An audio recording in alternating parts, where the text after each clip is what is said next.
அதுக்கு அவர் உன் கிருபை, என் கிருபை உனக்கு போதும், பலவீனத்திலே என் பலன் பூரணமாய் விளங்கும். பலவீனத்தில் என் பலத்தை கொண்டு வந்து வைக்கும்போது இது எல்லாத்தையும் சரி பண்ணிடும். இது எப்படி இருக்கு பாருங்க அந்த பலன்.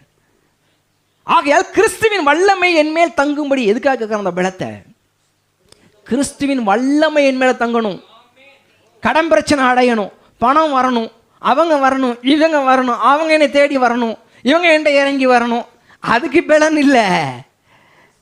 கிறிஸ்துவின் வல்லமை என் மேல் தங்கும்படி. எவ்வளவு தேவ வல்லமை மேல் தங்கி இருந்துச்சு. பவுல் நடந்து போகும்போது அப்படியே ஜனங்க அங்க சுகம் அடைகிறாங்க, அற்புதங்கள் நடக்குது. பவுல் அற்புதமான காரியங்களை செய்கிறாரு. அவரே சொல்றாரு, சொல்லிட்டு இருக்கும்போது, இன்னும் தேவை தேவா, இன்னும் தேவை தேவா.